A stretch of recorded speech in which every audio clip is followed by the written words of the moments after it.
वालेकुम सारिਆਂ ਨੂੰ ਇੱਕ ਨਵੀਂ ਵੀਡੀਓ ਦੇ ਵਿੱਚ। ਤੇ ਯਾਰ ਅੱਜ ਆਪਾਂ ਜਿਹੜੀ ਨਾ 135 ਦੀ ਟਰਾਲੀ ਪਿੱਛੋਂ ਨਾ ਲੈਂਗਾ ਟੁੱਟ ਗਈਆਂ ਸੀ ਤੇ ਉਹ ਨਵੀਆਂ ਲਿਆ ਕੇ ਪਾਣੇ ਪਏ ਸੀ।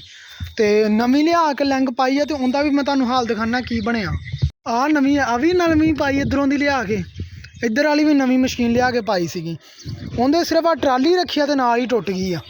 ਠੀਕ ਆ, ਹੁਣ ਆਪਾਂ ਲੈ ਕੇ ਚੱਲੇ ਆ ਉਹਨੂੰ ਤੇ ਇਹਨੂੰ ਵਾਪਸ ਕਰਨ ਵਾਸਤੇ। ਤੇ ਬਾਹਰ ਆਪਾਂ ਮੋਟਰਸਾਈਕਲ ਖੜੀ ਕਰ ਲਈ ਆ ਤੇ ਆਪਾਂ ਲੈ ਕੇ ਜਾਂਦੇ ਆ ਤੇ ਗੱਲਬਾत ਕਰਦੇ ਉਹਨਾਂ ਦੇ ਨਾਲ ਜਾ ਕੇ। ਹਜੇ ਮੈਂ ਲੈ ਕੇ ਅੱਧਾ ਘੰਟਾ ਨਹੀਂ ਹੋਇਆ ਆਇਆ ਨੂੰ, ਸਿਰਫ ਟਰਾਲੀ ਉਹ ਦੇਖ ਲਓ ਕਿੱਡਾ ਦੀ 10 ਫੁੱਟ ਦੀ ਟਰਾਲੀ ਆ। ਉਹਦਾ ਵਜ਼ਨ ਕਿੰਨਾ ਕੁ ਪੈ ਜਾਣਾ ਇਹਦੇ ਤੇ। ਉਹ ਟਰਾਲੀ 10 ਫੁੱਟੀ ਨਵੀਂ ਲੈ ਕੇ ਆਇਆ, ਜੇ 10-15 ਮਿੰਟ ਹੋਏ ਲਿਆ ਕੇ ਆਉਂਦੇ। ਪਹਿਲੇ 2 ਝੂਰੀਆਂ ਭਿਰ ਗਈਆਂ ਵਾ ਤੇ ਉੱਤੋਂ ਆ ਟੁੱਟ ਗਈ ਬਿਲਕੁਲ ਨਵੀਂ।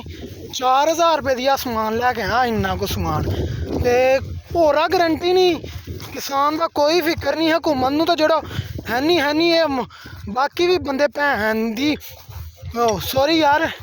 ਆ ਦੇਖੋ ਹਜੇ ਲੈ ਕੇ ਟਰਾਲੀ ਮੈਂ ਲਾਉਣ ਲੱਗਾ, ਪਹਿਲੀਆਂ 3 ਚੂੜੀਆਂ ਫਿਰ ਗਈਆਂ ਤਿੜਕ ਗਈਆਂ, ਇੱਥੋਂ ਟੁੱਟ ਗਈ ਨਵੀਂ ਕੋਈ ਪੁਰਾਣੀ ਨਹੀਂ। ਆ ਜਗ੍ਹਾ ਟੁੱਟ ਗਈ, टूट जाना है।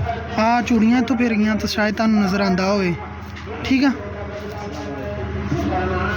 आ चीज़ चेक करो, इत्थों आ टुट गई सारा। ठीक है, आ काम होया पापा जी। पहले तो आ देखो, ठीक है, आई लंदी किन्नी। ठीक है, दूसरा फिर आ टुटी इत्थों।